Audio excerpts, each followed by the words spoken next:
Hello students, आज हम सब कक्षा 10 गणित प्रश्नावली 6 है और चैप्टर का नाम है त्रिभुज। तो आज हम सब त्रिभुज के प्रश्नावली 6.1 के प्रश्नों को हल करेंगे। तो चलिए देखते हैं क्वेश्चन पहला इसमें क्या कर रहा है। देखिए क्वेश्चन पहला कर रहा है, कोष्टकों में दिए गए शब्दों में से सही शब्दों का प्रयोग करते हुए रिक्त स्थानों को भरिए। तो पहला है, सभी वृत्त होते हैं सर्वांगसम या समरूप। तो पहले इसके बारे में जान लेंगे थोड़ा, उसके बाद हम इसमें टिक करेंगे। ठीक है, देखिए तो देखिए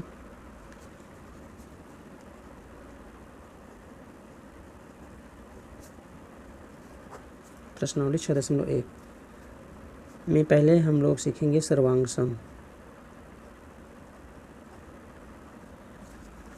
तो कोई भी दो आकृति सर्वांगसम तब होती है जब उनके समान आकार हो तथा समान आमाप हो, मतलब सेम साइज हो, समान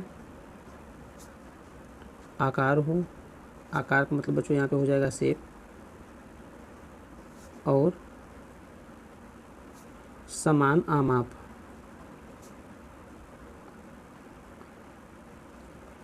ठीक है, समान आमाप हो तो इसको हम लिखेंगे साइज।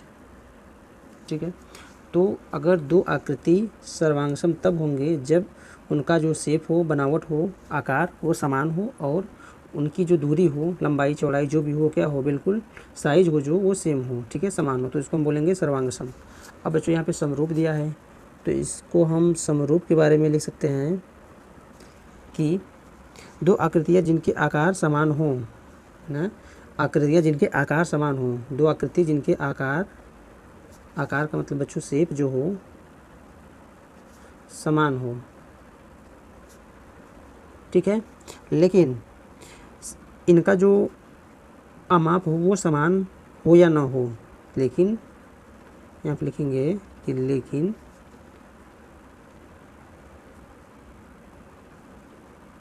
जो आमाप है मतलब साइज है, साइज ठीक है, समान होना आवश्यक नहीं है। साइज समान होना आवश्यक नहीं है, नहीं हो या नहीं है ऐसे। इसका मतलब यह है कि समरूप तब कहे जाएंगे जब उनका शेप समान हो लेकिन आमाप जो उनकी साइज हो समान होना आवश्यक नहीं है। ठीक है, तो इसको हम लोग क्या बोलेंगे, समरूप। सर्वांगसम का मतलब उनका जो शेप है वो भी समान होना चाहिए और उनकी जो साइज हो वो भी क्या होनी चाहिए, बराबर होनी चाहिए। ठीक है, तो देखिए पहला क्वेश्चन में पहला देखिए करा है, पहला का पहला, सभी वृत्त होते हैं। तो सभी वृत्त होते हैं सर्वांगसम या समरूप। तो ध्यान से समझिए, अगर मान लेते हैं वृत्त हमने बनाया, इसकी त्रिज्या 3 है और एक हमने वृत्त बनाया, इसकी त्रिज्या 5 है। तो ध्यान से समझिएगा, है ना। तो इसमें देखिए क्या दिख रहा है हमको, जो हमारा आकार है, इसका जो हमारा शेप है, बनावट है, वो बिल्कुल क्या है, गोला है। ये भी त्रिभुज, सॉरी ये भी वृत्त और ये भी वृत्त, भाई गोला दोनों जो इनका शेप है वो बिल्कुल समान है, लेकिन जो इनकी साइज है, देखिए इसकी त्रिज्या 3 सेंटीमीटर या 3 मीटर जो भी आप रखेंगे और इसकी त्रिज्या 5 सेंटीमीटर। तो हम लोगों ने अभी क्या देखा है कि जब आकार भी समान हो और साइज भी समान हो तो इसको हम बोलेंगे सर्वांगसम। और यदि जो इसका आकार, देखिए गोला ये भी है, गोला ये भी है, लेकिन जो इसकी साइज है इससे इसका होना बराबर आवश्यक नहीं है। तो यहाँ पे क्या आंसर हो जाएगा, समरूप। सभी वृत्त क्या हो जाएंगे, समरूप हो जाएंगे। तो यहाँ पे पहला आंसर जो हो जाएगा रिक्त स्थान में समरूप हो जाएगा। ठीक है, चलिए देखिए दूसरा। तो दूसरा कह रहा है सभी वर्ग होते हैं। अब देखिए, तो सभी वर्ग, देखिए यहाँ पे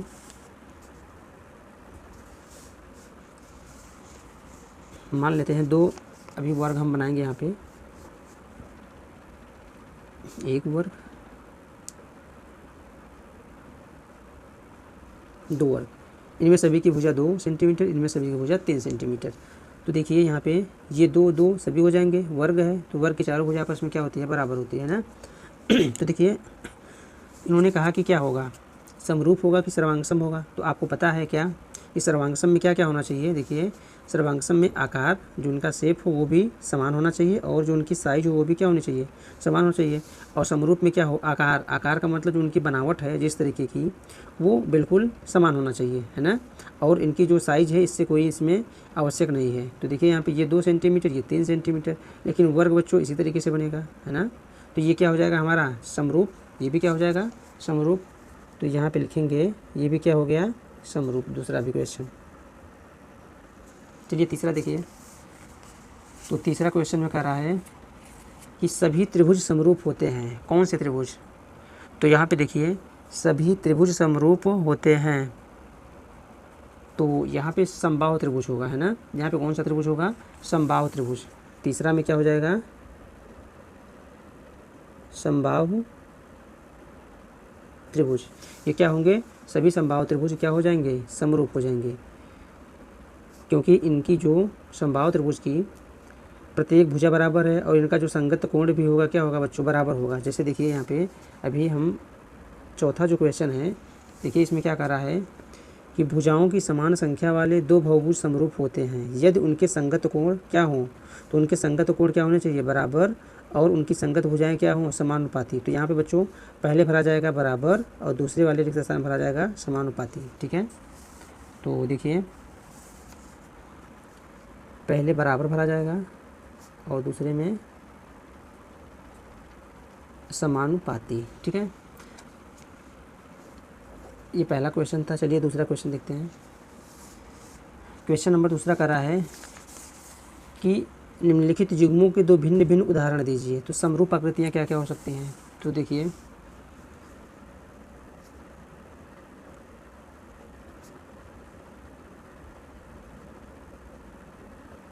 तो समरूप आकृतियाँ में हम क्या लिख सकते हैं, देखिए वर्ग, है ना, वर्ग भी लिख सकते हैं, समरूप है ये, ठीक है।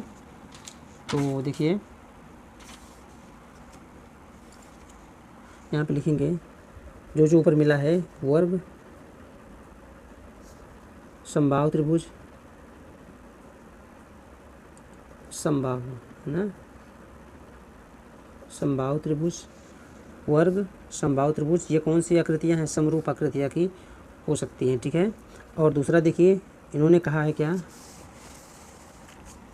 कि ऐसी आकृतियाँ जो समरूप नहीं हैं। तो जो समरूप हो, समान रूप का ना हो, तो अलग अलग रूप इसमें बच्चों हम लिख सकते हैं ना। जैसे एक त्रिभुज कर लें, एक चतुर्भुज कर लें, एक त्रिभुज है और एक चतुर्भुज है।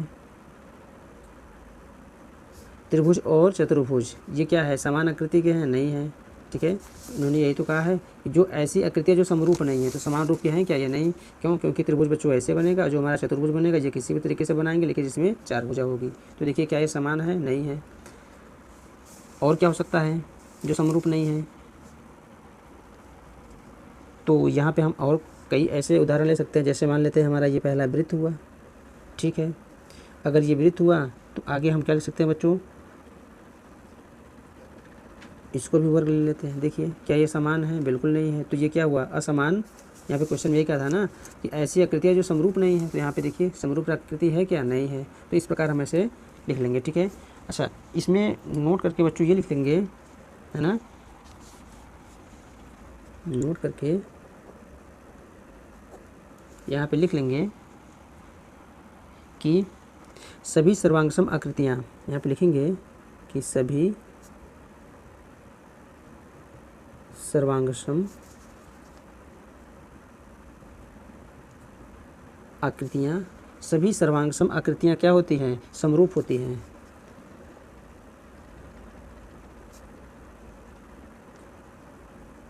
ध्यान से समझिएगा, सभी सर्वांगसम आकृतियाँ समरूप होती हैं। इसका मतलब सर्वांगसम का मतलब जिनकी साइज, है ना, आमाप समान हो और उनका शेप, बनावट भी क्या हो, समान हो, क्या होंगे, समरूप होती हैं, ठीक है। परंतु यहाँ पे आगे लिखेंगे कि परंतु सभी समरूप आकृतियों का, परंतु सभी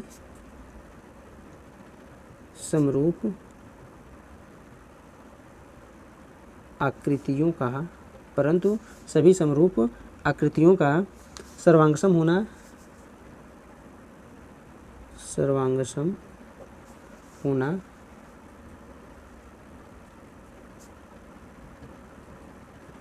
आवश्यक नहीं है।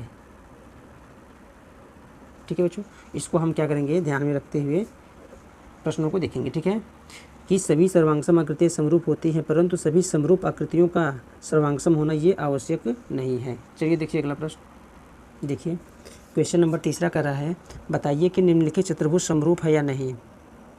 तो देखिए इसमें भुजा जितने हैं उतनी भुजा इसमें भी है ना। तो यहाँ पे हम जो समरूपता का नियम कहता है वो क्या कहता है, देखिए कि दो बहुभुज समरूप होंगे। भाई दो बहुभुज समरूप होंगे कब होंगे, ठीक है, जब उनके संगत कोण बराबर हो, जब उनके संगत कोण क्या हो, आपस में बराबर हो, तथा उनकी संगत भुजाएं भी क्या हो, एक ही अनुपात में हो। तो देखिए यहाँ पे 1.5, 3, 1.5, 3, ठीक है। लेकिन यहाँ पे देखिए बच्चों जो संगत कोण बन रहा है यहाँ 90 अंश है, क्या ये 90 अंश है, नहीं है। तो यहाँ से हम कह देंगे कि इन्होंने बस ऐसे पूछा था, बताइए कि निम्नलिखित चतुर्भुज समरूप है या नहीं, तो आप लिख देंगे क्या, नहीं है। क्यों नहीं है, क्योंकि हमको चित्रों से स्पष्ट हो रहा है कि जो इनके संगत कोण हैं वो बराबर नहीं है। ठीक है, बस ऐसे लिख देना है तीसरा वाला कि समरूप नहीं है, नहीं है क्योंकि इनके संगत कोण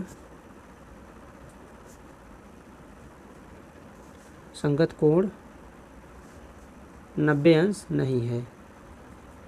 अब बच्चों 90 अंश का मतलब ये है कि यहाँ पे देखिए 90 अंश है लेकिन यहाँ पर नहीं है। ठीक है, तो यहाँ के लिए हम बात किए हैं कि यहाँ पे 90 अंश नहीं है। ठीक है, या इसको हम ऐसे लिख सकते हैं कि संगत कोण बराबर नहीं है। इसमें तो 90 अंश नहीं है, लेकिन अगर हम वैसे जानेंगे तो संगत कोण यहाँ लिखेंगे बराबर नहीं है। ठीक है, तो उम्मीद करता हूँ बच्चों वीडियो आप लोग को पसंद आया होगा और हर एक प्रश्न आपको समझ में आया होगा। अगर कहीं भी दिक्कत होगी तो आप कमेंट्स में हमको ज़रूर बताइएगा। तो अगर वीडियो पसंद आए लाइक और चैनल को सब्सक्राइब ज़रूर करिए।